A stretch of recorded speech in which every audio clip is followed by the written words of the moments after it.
जय हिंद दोस्तों, वंदे मातरम। कुछ चांद ऐसे होते हैं जो कि ईद पे भी नहीं निकल पाते हैं और ऐसा लगता है कि शायद बाबर आजम भी अब वही ईद के चांद हो गए हैं, क्योंकि उनकी सेंचुरियों का जो चांद है वो निकलने का नाम ही नहीं ले रहा है। नेपाल के खिलाफ जो उन्होंने 150 रन मारे थे, वो ऐसा लगता है कि उनकी पूरी क्रिकेटिंग करियर को एग्जॉस्ट कर चुका है और उसके बाद से फिर इनके नाम का कुछ निकल के ही नहीं आ रहा है।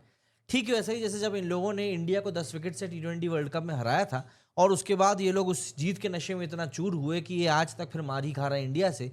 कुछ वैसा ही बाबर आजम के साथ भी हुआ कि जब उन्होंने नेपाल के खिलाफ 150 रन ठोके तो उनको लगा अरे भैया, ऑस्ट्रेलिया के खिलाफ ही मैंने मार लिया है। लेकिन फिर उसके बाद इनका जिम्बाब्वे वगैरह के साथ खेलना मिलना भी कम हो गया और फिर जब इन्होंने क्वालिटी टीम्स की तरफ खेलना शुरू किया तो अब ये आगे बगाए झांकते रहते हैं। हालांकि कल बाबर आजम ने एक काम बहुत अच्छा किया कि जीरो बनाने में बॉलें ज़्यादा खर्च नहीं करी, सिर्फ तीसरी बॉल पर ही वापस पवेलियन चले गए। वहीं पर मोहम्मद रिजवान जो कि 19 बॉल खेल चुके थे, वो मात्र एक रन बनाकर पवेलियन चले गए। मतलब हारने का ठीकरा आप अकेले बाबर आजम के ऊपर नहीं फोड़ सकते, क्योंकि बाबर ने तो कम से कम बॉलें कम खाई। क्या बात है भाई, अब आप लोग मुझे बताइए कि आप बाबर आजम के साथ आखिर क्या सलूक करते हैं। दरअसल कई लोगों का किंग, जिसको कि घंटे का किंग भी कहा जाता है, बाबर आजम, आखिर समझ नहीं पा रहे हैं बाबर के फैन कि उसको हो क्या गया है। दरअसल इन लोगों के लिए एक टाइम था जब इनका बाबर बैट से रन से ऐसे निकालता था जैसे एटीएम से पैसे। लेकिन आज की तारीख में यही लोग जब बाबर की तरफ देखते हैं तो बोलते हैं कि बाबर की जो बैट का बैलेंस है वो जीरो हो चुका है।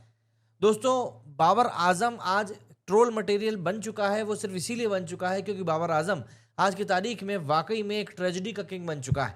रिसेंटली बाबर आजम को अगर देखें तो ऐसा लगता है कि शायद वो विराट कोहली की तरह संन्यास लेने पर भी विचार कर सकता है, क्योंकि ये बंदा खेल ही नहीं पा रहा है। वेस्ट इंडीज के अगेंस्ट दूसरा ओडीआई एंड बाबर भाई ने क्या किया? डक। मैं बतख की बात नहीं कर रहा हूं, मैं जीरो पर आउट होने की बात कर रहा हूं। 3 बॉल खेल के फुस। जेडन सील्स ने तो बाबर के स्टंप्स को ऐसे उड़ाया जैसे दिवाली का रॉकेट उड़ता है। और ये पहली बार नहीं हुआ है। जी हाँ, अगस्त 2023 से बाबर का लास्ट सेंचुरी अगर आपको याद आ जाए तो फिर आप जरूर इस गोले के तो आप नहीं हैं, क्योंकि इस गोले पर बाबर ने सेंचुरी नहीं मारी है। नेपाल के अगेंस्ट 151 रन मारे थे और उसके बाद से तो सेंचुरी के नाम पर सन्नाटा ही सन्नाटा है। कोई इंटरनेशनल फॉर्मेट में ट्रिपल फिगर्स तक बंदा पहुंच ही नहीं पाया। मतलब बाबर भाई को क्या हो गया है, ये जानने के लिए काफ़ी सारे लोगों को आईएसआई हायर करने वाला है। अब देखिए, पाकिस्तान ने वेस्टइंडीज़ के अगेंस्ट 171 बनाए 7 विकेट पर। 37 ओवरों का मैच हो गया था क्योंकि बारिश गिर गई थी। हालांकि मुझे ऐसा लगता है कि बारिश ने भी सोचा होगा कि चलो इनकी बैटिंग को और थोड़ा सा टॉर्चर ना झेलना पड़े पब्लिक को, इसलिए छोटा कर दो। लेकिन बाबर का कंट्रीब्यूशन क्या था इसमें? जीरो का। स्कीपर रिजवान भाई ने भी जिस तरीके से अपनी पारी को आगे बढ़ाया, वो कहीं ना कहीं सिर्फ और सिर्फ शर्मनाक ही हम कह सकते हैं और कुछ भी नहीं।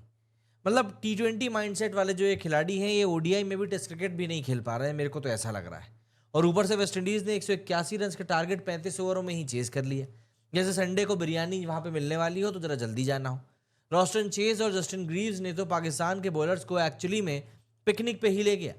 फैंस ने सोशल मीडिया पर क्या कहा? कोई कह रहा है कि वो भाई उनका दिल टूटा है। ट्विटर पे, इंस्टाग्राम पे, हर जगह पर बाबर को ट्रोल किया जा रहा है। एक बंदे ने लिखा कि बाबर का बैट अब सिर्फ सेल्फी लेने के लिए काम करता है। और दूसरा ट्वीट था, बाबर भाई अगर रन्स नहीं बन रहे हो तो टिकटॉक पे ट्राई करो। मतलब कितना जलील होना है आपको, आप जरा एक बार के लिए ये सोच कर देखिए। लेकिन सच में जब बाबर, जो कि घंटे का किंग है, पावर प्ले के अंदर ही आउट हो जाता है तो दिल पे तो लगता है इनके फैंस को। यार ऑब्वियस सी बात है, सील्स ने तो बाबर के डिफेंस को ऐसे खोला था जैसे सरदार जी अपना टिफिन खोल के खुशबू को पूरे कमरे में फैला देते हैं। अब थोड़ा अगर हम स्टैट्स की ही बात करें तो बाबर का ओडीआई एवरेज एक टाइम पर 60 के आसपास पहुंच गया था। वर्ल्ड क्लास प्लेयर बंदे को लोग कहने लगे थे। लेकिन अब यही जो एवरेज है ये आज की तारीख में नीचे की तरफ ही जाता जा रहा है, फ्री फॉल की तरह। जैसे Sensex on a bad day गिरता है ना, कुछ वैसे ही। लास्ट सेंचुरी मैंने आपको बताया अगस्त 2023 में आई थी और उसके बाद से बाबर का स्कोर देख के ऐसा लगता है जैसे कि वो नो रन चैलेंज एक्सेप्ट करके बैठे हो नहीं है ट्विटर के ऊपर।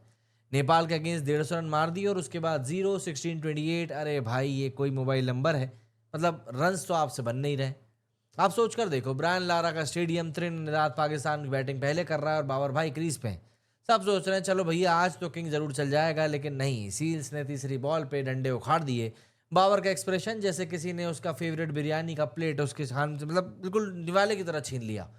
फैंस तो सोशल मीडिया पे ऐसे रो रहे हैं जैसे पाकिस्तान ने सीरीज ही हार गए हों। देखिए, बाबर आजम वाकई में आज की तारीख में जितना गंदा खेल रहे हैं उतना गंदा खेल कर तो उनको कोई पापी भी ना कहे।